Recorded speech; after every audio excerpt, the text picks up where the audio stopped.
Sir, you've been diagnosed with leukemia and you have an MSSA infection that is currently shutting down your organs, and we need to get you stabilized to save your life and up to Johns Hopkins so they can start treatment right away. I said, what? Leukemia? No. I've spent the last 6 years of my life refining my health.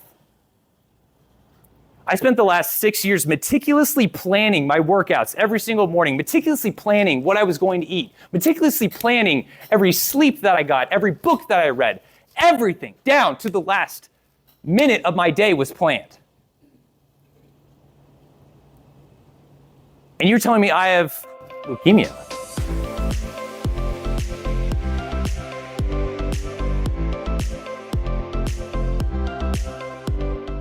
If you would help me give the warmest of welcomes to Will Yank.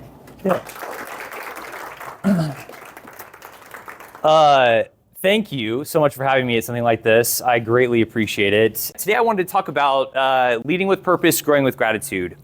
I think today, gratitude is kind of like an overused term or phrase. I feel like a lot of people, it's like it's this woo-woo thing where you have to figure out how to like appreciate what you're doing. What I tell a lot of folks is I will help you appreciate life more. Whether you find gratitude through that, I hope you do. But I want you to appreciate life more walking out of here. And I think that is the essence or what ends up being gratitude in itself. And so gratitude is only as abundant as you are. So the question I wanted to challenge you with today is, have you ever considered that true gratitude isn't just about appreciating the good times, but also finding value in our challenges and setbacks? Think in just your life, any sort of adversity that you face, challenge, the work that you do day in and day out, trying to get an endorsement or a sponsorship, trying to fulfill a community need. Somebody asks for something, you can't exactly fulfill that, but how can you find gratitude or appreciation through that? How does this all play though into like the bigger picture of not only the community businesses that you guys interact with day in and day out, but how you interact day in and day out? And so US Bureau of Labor Statistics took a look at just negativity in the workplace, right? Accounts for $3 billion of harmful effects a year for your business, your organization, whatever you're running. So business owner or not, negativity is going to impact that. And then a research study done by Gallup and then also done by Harvard Business Review just shows that when you have engaged and happy employees, the improvement or the production level that you do increases by almost 20%. There's really three main things we're going to go over today. It's how you respond. It's going to be your values that you define for yourself, and it's going to be your ability to see. There's a different type of sight that you need in order to be grateful, to appreciate what's going on around you. And so, like I said, I want to share some stories about this guy. The little one on the left, yep, that's me. Mischievous as all get out. This is actually I call my tenacious, my disciplined, my committed form. A story about him was my mom took me to a church one evening. She had some meeting there with the pastor, and I was in their basketball gym. And I'm sitting there, and I have a basketball, and keep in mind, I'm that size, and there's a 10-foot goal. And I have the basketball, and it's like your usual church gym. It's carpeted ground, and then you have like a free throw line. You're just shooting it, right? I couldn't make the shot. I was pissed as all get out. I was tears streaming down my face. My mom comes in, sees me struggling to that degree, and just waits for me to finish. I account that as my first time facing adversity for myself, really, and just being disciplined enough to see a job through. My mom is always about, she always shares with me, close the loop, she'll say. If you take out the trash, don't forget to put a trash bag in the trash can again. That's a huge deal. Don't forget if you're like cleaning out the toilet to finish the job, clean the rest of the bathroom, darn it. It's like, okay, Mom, I got you. And so that was little Will learning that. I was also a risk taker at that age. That is the same guy that was convinced by his babysitter to do a backflip off of a bed, broke his arm. And in 5th grade was confident enough, I told all the kids on the, pretty much the jungle gym that I could do this special trick or whatever, did the trick, broke my other arm. And so I was just a wild, young little guy. But then we have this Will. This is more like my middle school, essence of me. Why did I choose the sombrero pick? I just thought, you got to have some humor in life as well. And this was something we did at one of those, like you all like dress up with your family and it's like this old time photos you take. And yeah, this is the hardworking Will.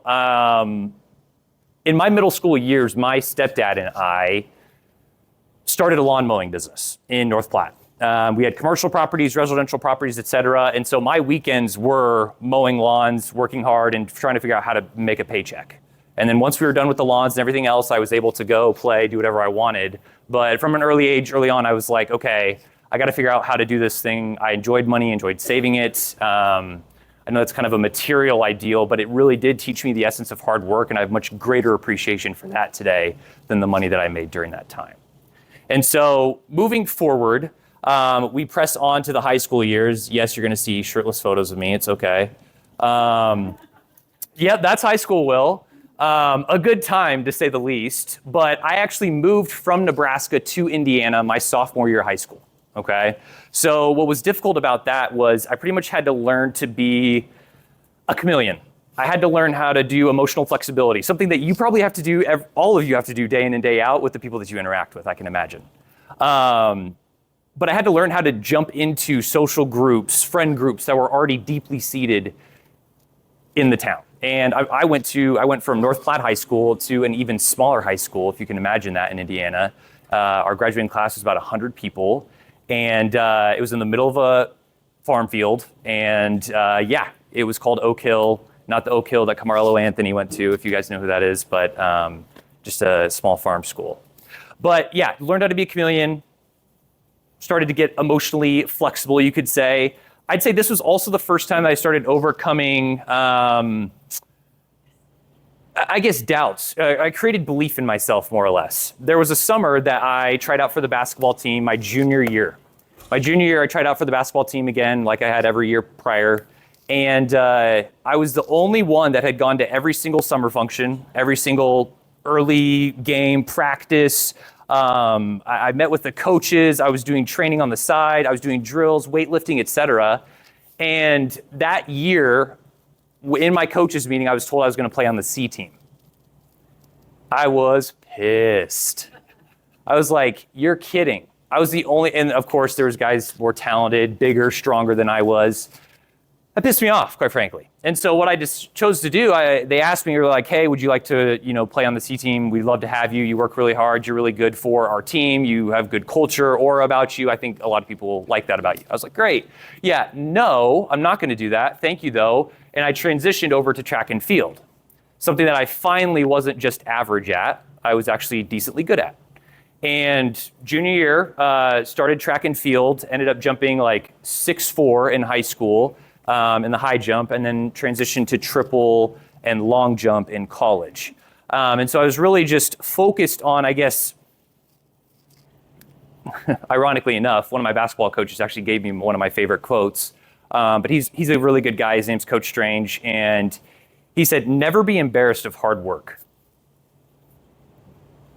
And I took that and I was like, okay, coach, never be embarrassed of hard work. I'm going to work my tail off from here on out. So I'm making this abundantly clear because this starts a timeline, okay? So junior year of high school, I said, I'm going to work as hard as I can. I was super insecure about my body. I knew that I was small. I wasn't big enough to play on the basketball team. I'd just been told by my coaches that I wasn't going to be good enough to play. Track and field was finally an area I could shine, but I still wasn't strong enough or to be the guy that would, win all the meets and things like that. And so I took that and ran with it. And what that brought out was, let's also transition me to college. A very successful and flourished college student. On the left here, what you're seeing is I won the most achieved freshman because my freshman year, I pledged a fraternity, did a college sport for 2 seasons. It was the winter and the spring. I maintained a 4.0 GPA. I joined our Center for Innovation, Business, and Entrepreneurship. I partnered with our college and pretty much went out into the community and created business relationships with that community. What else did I do? Clubs, Spanish clubs. And then each break, I don't even think I went home my first year of college, because each break I actually spent time at school, going through business programs, sales programs, marketing programs, et cetera, just to maximize the opportunity more or less. Same thing happened with my health though as well. This wasn't just a social and a educational endeavor. This became a physical endeavor for myself as well. Because as soon as I got the critique that I wasn't big enough or strong enough to do the things that my coaches needed me to do, that lit a fire in me. And I was like, okay, if I'm not big enough and strong enough to do that, how can I make myself the biggest and the strongest? So that's where I really started to focus on, well, I need to eat the right things. I need to take all the vitamins that they tell you, the fish oils, the shot of apple cider vinegar in the morning, just to really shake your face awake, right? I would lift constantly and work out. And over the time of probably if we started at my junior year of high school to, my junior year of college, I probably gained 30 pounds of muscle over that time, and just really honed in on my body and what was needed to take care of my system. Now, what also came with that, wow, Will, that's great. You did an awesome job out maintaining your health. It also came with ego. It also came with insecurity, because as you can imagine, that industry is solely based on you critiquing your body to a point of, self-deprecation and not liking yourself and things like that, which isn't ideal mentally in any scenario, right? And so that was really hard for me to, I guess, come to grips with, but my therapist put it best when he said, Will, you have a mirage of superiority. Think about that for a second. Mirage of superiority. The idea that I was invincible, that nothing bad could happen to me, that I had built this shield or this bubble around me that pretty much put me in a position to where my health couldn't be touched. I always, I call this my jerk days, like I was not a great person internally because I was insecure about myself, but I would make fun of people that went and drank and smoked on the weekends or couldn't take care of themselves, which wasn't a good place to be. But that was me. I'm not gonna deny that, and makes more sense why this was all a lesson here coming up. But but I think what I learned most in those years was just the importance of consistency, the importance of how you prioritize your life, and the importance of focusing on the things that you care about and love. I will say, even though that mentally I was that way, the times in my life that I focused on my health, I've been better in every other area of my life. And so that's something that you take home today, I think totally would be beneficial. But the other tool, I guess, that I picked up from my coach, my college track coach, was this acronym called WIN, or What's Important Now. Whenever you're struggling, you're overthinking, you're trying to figure out what can I prioritize? What do I need to do in this moment right now to make things right? Just remind yourself of WIN. What's important right now, right in front of me? For us right now, it's seeing y'all here, doing this. Not worried about what I have going on at home, not worried about my business that I'm running, not worried about anything else, just being here present with you all. So what's important now? Feel free to take that. But as we transition out of college,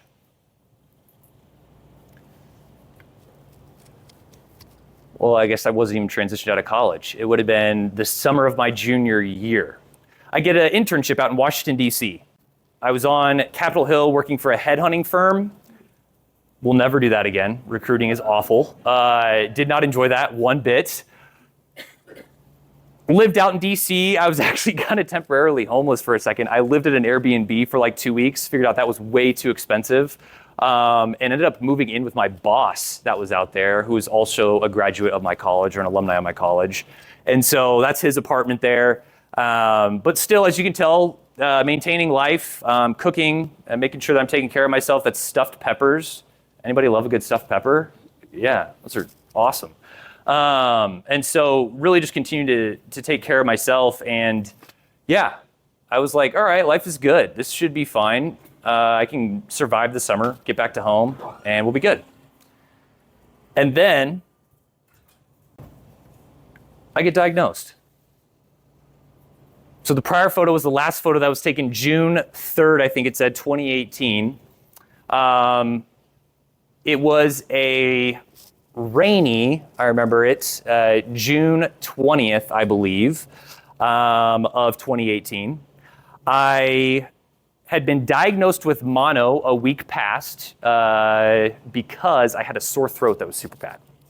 They give you like magic mouthwash, that helps like your sore throat, like numb it, and then they kind of like sent me on my way.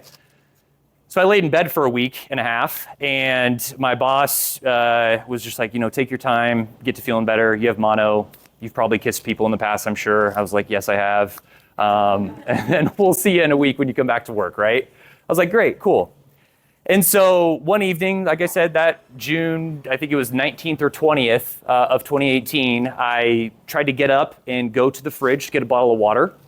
I did not have the physical strength to open the bottle, or to open our fridge, or open the bottle of water. And as I'm walking to the fridge, I'm in a delirium about how we're on this Floridian vacation. And I told my boss, like, hey, when are we going to the beach and all this stuff? And he's like, what are you talking about?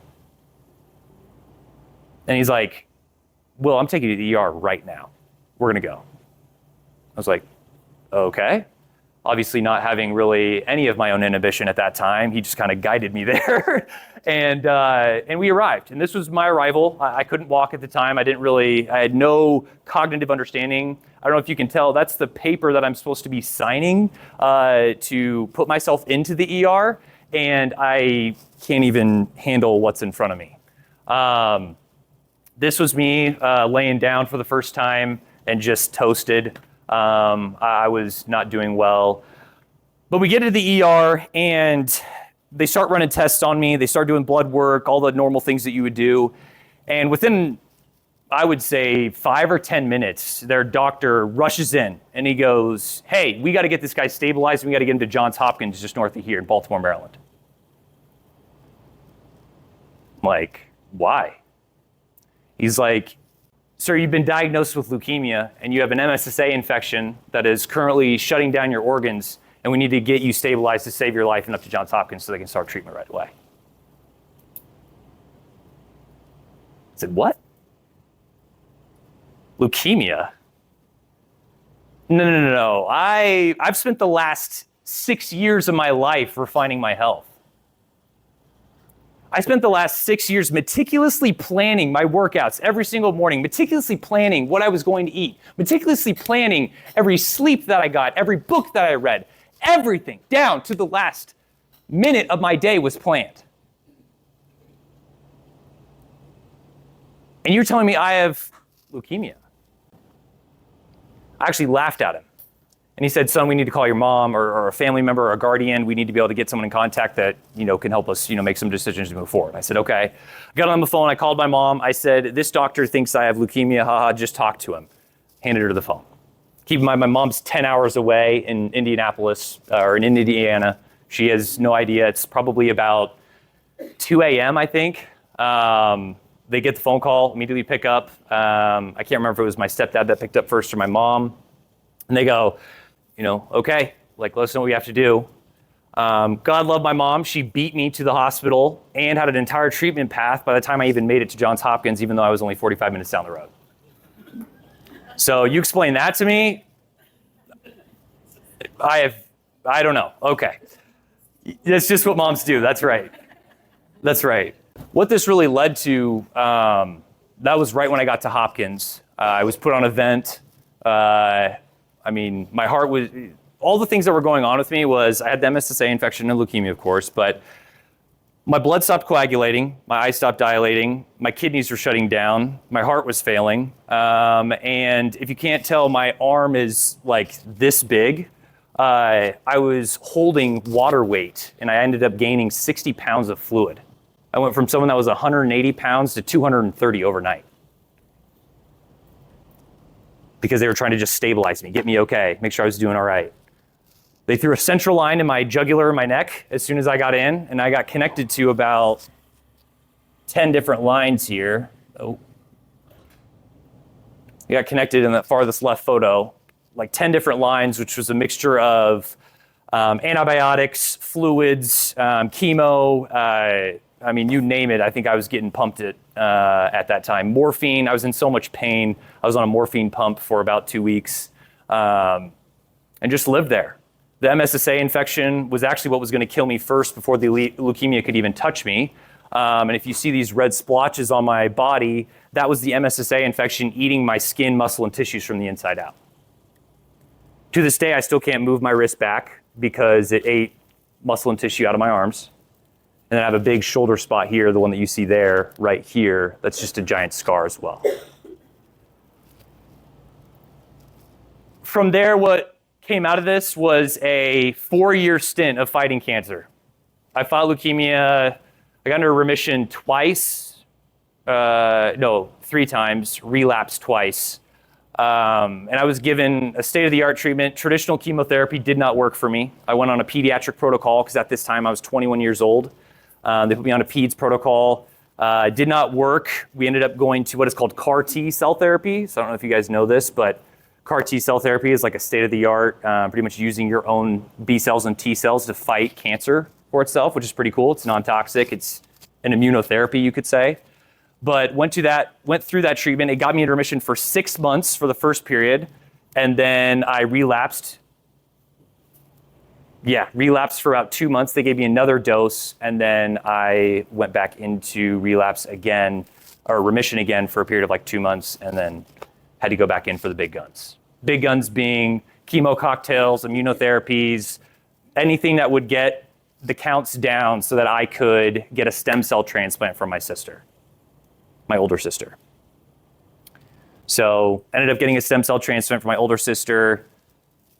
I don't know how I convinced her to do that because she's terrified of needles, but she did it anyways. Again, family, you gotta love them.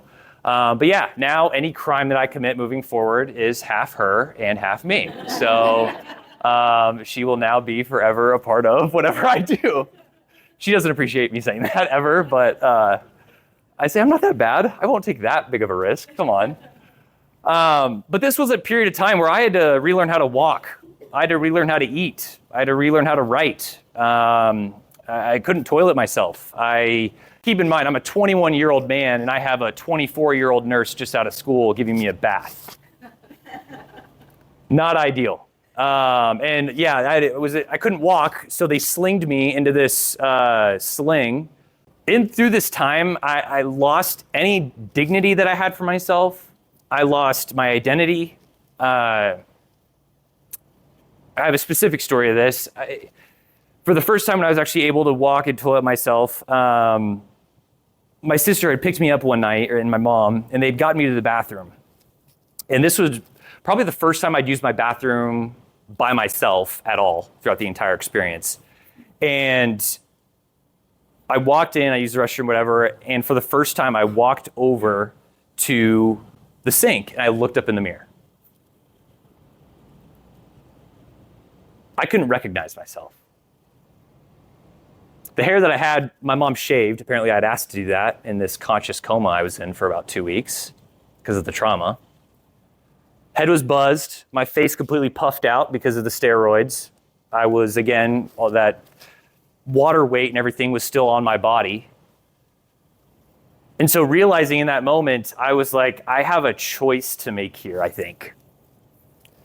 And I'm either going to be a victim to this or I'm going to have to take some sort of action in this. And as I'm sobbing to my mom, as I can't even recognize who I am or what I look like anymore, I decided, why not me? Before I got sick, I used to listen to these motivational podcasts and speeches and stuff to get myself jacked up for the gym. But one in particular that has always touched me, and it was a guy named Inky Johnson. I don't know if anybody know who Inky Johnson is, but he was a Tennessee, cornerback who ended up getting tackled and lost, and really his whole right side paralyzed from the tackle in a football game that he had. But a quote he always says is, why not me? Why not use this as an opportunity for other people to learn from myself and my experience? Because at a certain point in life, it can't just be about you. And so I thought back to all the conversations we've had this morning around anything from, I think it was building relationships to connecting with the community to making sure that you are, vulnerable and authentic out there and having your own voice on social media. Like, it all matters. It all works together. And so from then on, I was like, okay, I'm going to use this as a way to help change other people's lives. I'm not going to use this as a way, as a crutch, or as something to just keep me down. Because there are two paths you can take, and you have to pick one. I've sat next to people and I've watched them die who have had similar cancers. And I've sat next to people who are like, I'm going to do whatever I can to live. And I'm not saying this is the decider between whether you live or die. Let's be real here, okay? Obviously, I'm grateful for modern medicine. I'm grateful for everything that has happened and my ability to still be here today. That's not what I'm saying. But I think just how you think about your experience can definitely help. So, that was the mindset that I had. I was like, okay, let's start talking about this. Let's start posting this. So what you'll love is right before I got sick, your boy wanted to be a YouTube vlogger. And so I taught myself Premiere Pro, which is just like an Adobe software to edit video. I taught myself like Canva and like how to post YouTube videos and like do all this cool stuff. And honestly, for probably the first 6 months of it, it was just parties at my fraternity and me running around doing workouts, just gross, dumb stuff, right? But then I was like, okay, that obviously is gone now. That whole identity is gone. That whole skin I felt like shed me as soon as I had a 23-year-old nurse bathing me and I was laying there like helpless. And what I realized was I can actually use all those skills that I've been learning and working on myself to impact this. I can actually directly input that into social media and what I'm going to do today. And so that's what I did. I started posting about it. I started talking about it. I started putting videos on TikTok. I started figuring out how can I share this with people, and if it's an inspiration, if it's just something that people can relate to, I want to do that. And my tagline kind of became, I want to make cancer cool again. Not cool in the sense of like, let's make cancer like everybody should get it. More like, let's make cancer cool in a way that you don't have to lose all your friends from it. Because that's what happened to me. I didn't have a community.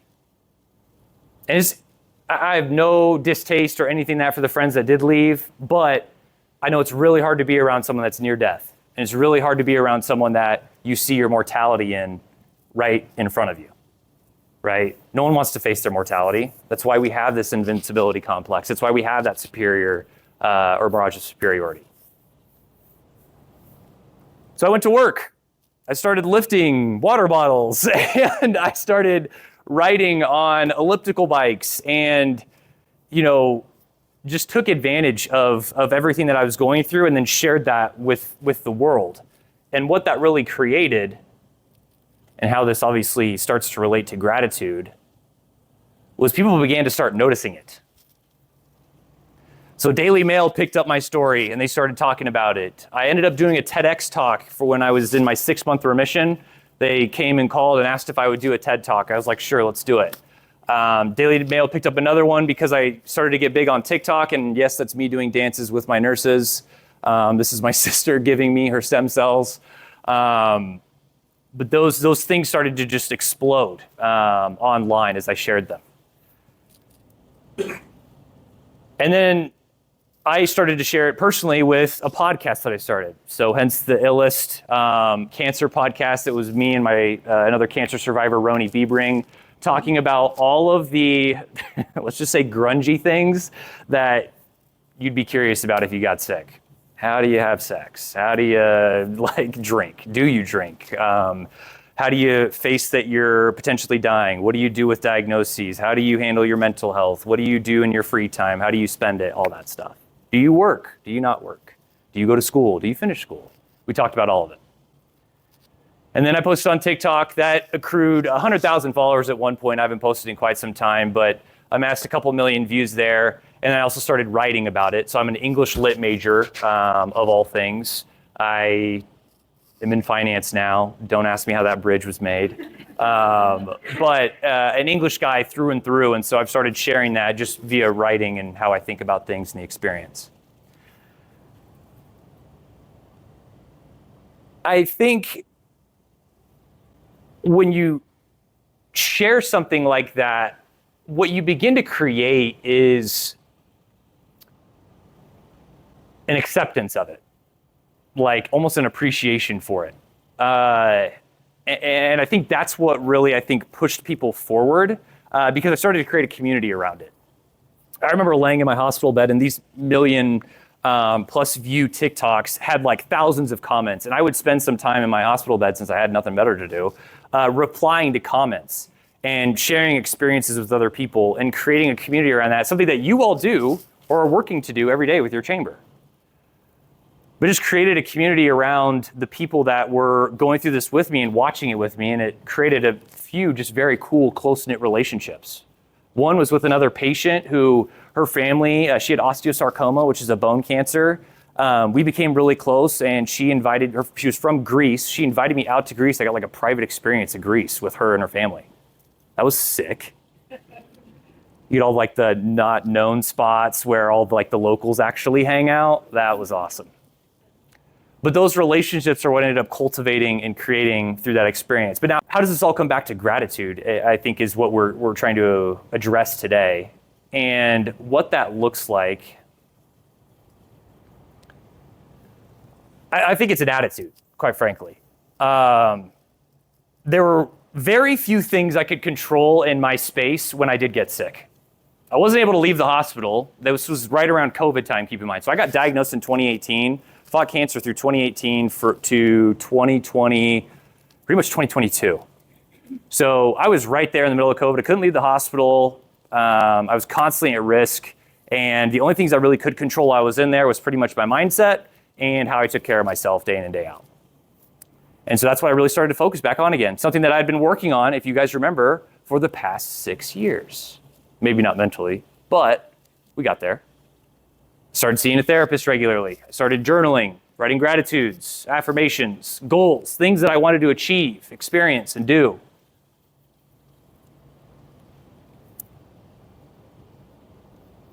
I think it encompasses more of an attitude towards life than it is anything else. Gratitude is. And again, I still don't even like using that word because it's so mainstream. I really feel like it needs to be shifted to something more like an appreciation for, or something like that. And I haven't found a synonym, so when I do, or I'll make up my own word and you guys can all use it. That'd be awesome. Just add a word to the dictionary. But I really believe gratitude is 3 main components that allow you to achieve X gratitude and feel the actual joy from it. 1, you got to be able to recognize, you got to be able to value, and you have to be able to appreciate. Now, how do we do each of those individual things? First, let's talk about being able to recognize. Recognition takes pause. Think about any time that you've recognized someone in your work or someone out in the community. You've created events around it. We just talked about this all morning, right? You've taken a pause. You've done something separate in order to express that recognition about this community member, right? A ribbon cutting, anything else that you guys are doing via social media to post about or recognize these people, right? So first you must recognize and create really an external awareness around what you're going to be grateful for. The second thing, and this is really, I think, the biggest thing is values. I spent 3 months of this past year focusing in on what my values actually are. But not only what they are, and where people get lost is why they're the values that they are. So my 5 values that I share with every single client that I meet with, I'm a wealth advisor, I run a wealth practice. My 5 values, I think it's one of the quickest ways to get to know somebody is 1, I share with them time. As you can imagine, I know that our time is limited on this earth. So I share with them that time is a huge value, and I expect them to respect my time as much as I respect theirs. The second one I explain to them is respect. I expect them to, be respectful of our experiences and things like that, but also for us to respect their experiences, how they feel about things, their money, what they're doing, etc. I add that in with kindness. I always joke, there's way too many angry people in the world today. Kindness has become a rarity, which is actually kind of sad. And so I said, kindness, I expect it from you, you can expect it from me.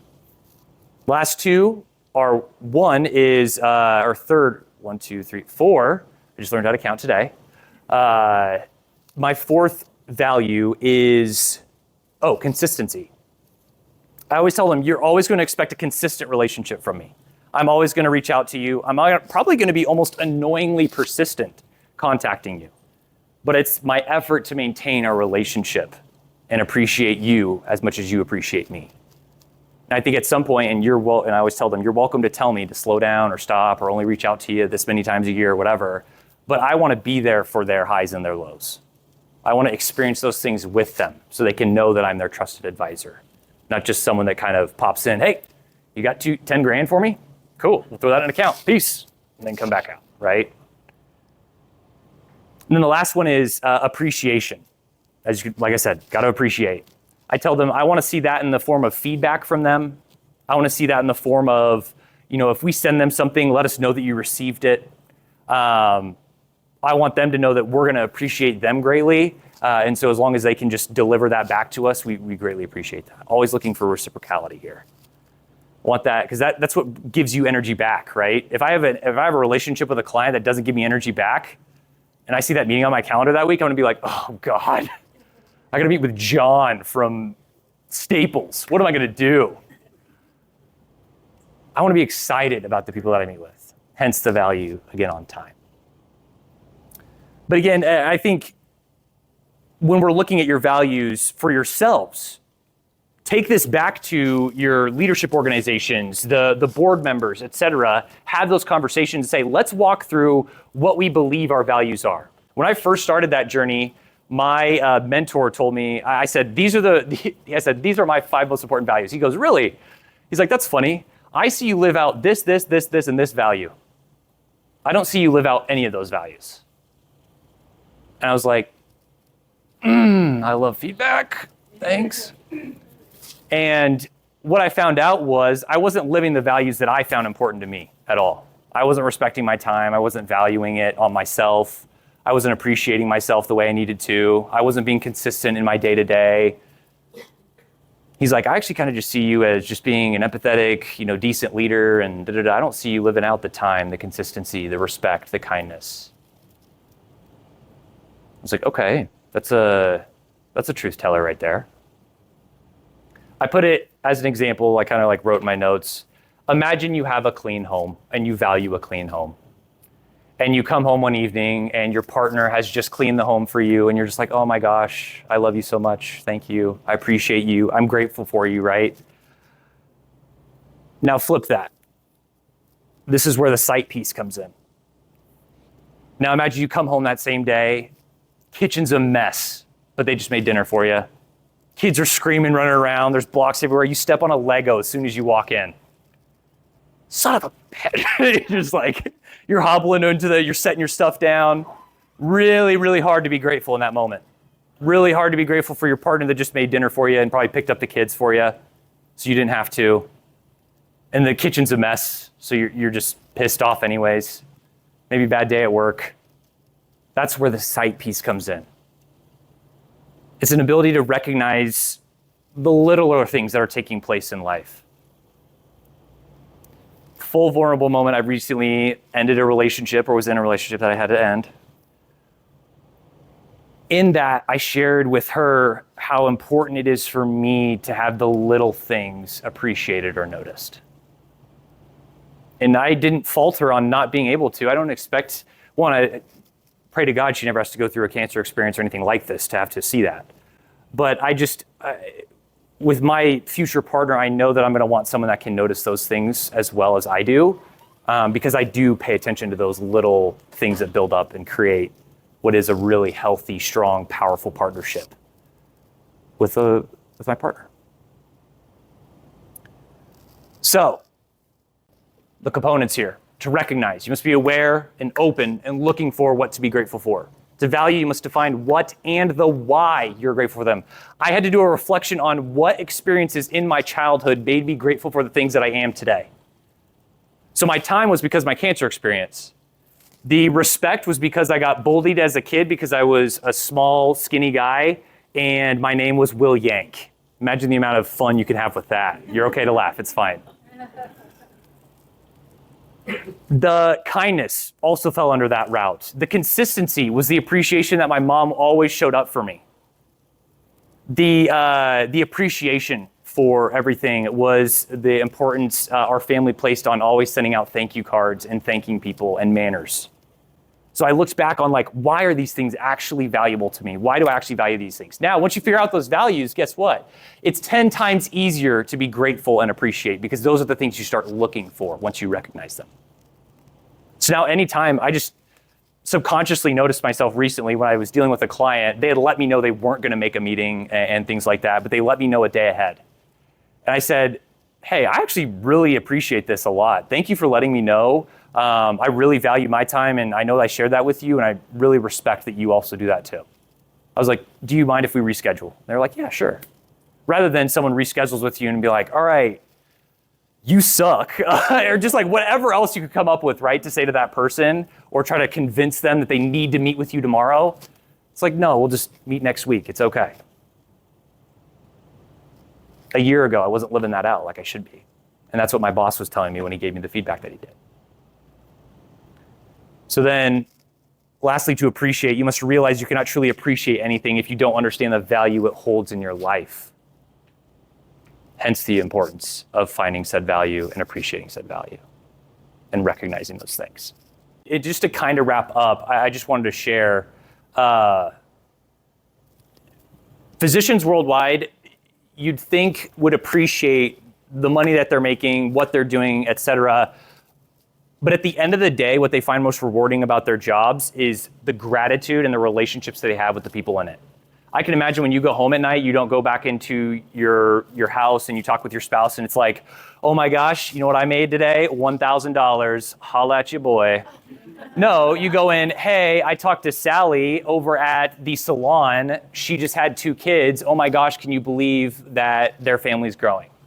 That's what you're gonna talk about. Or at the dinner table, you're gonna talk about your relationship with your coworker or something else. It's not gonna be, oh my gosh, I made that extra $100 off this schmooze today. Can you believe it? So all that to say, when you think about who you're impacting, it's not about the materialistic side of things. It's gonna be your relationships with your clients. It's gonna be the relationships that you have with your community. It's gonna be your relationships with your employees and your coworkers that make your life more fulfilling, that make your job more fulfilling at the end of the day.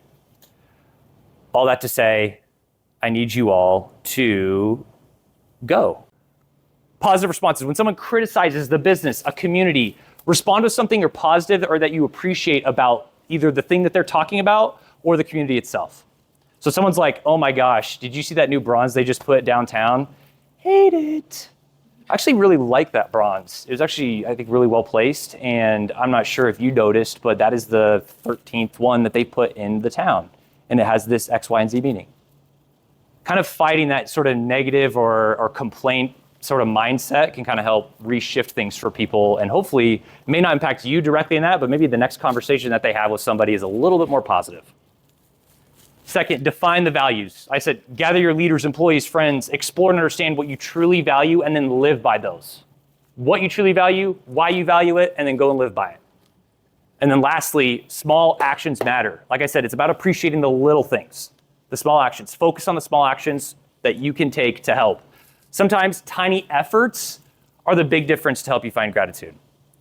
I was just at a conference or a big networking meeting like 2 weeks ago, and I was talking to blue-collar business owners.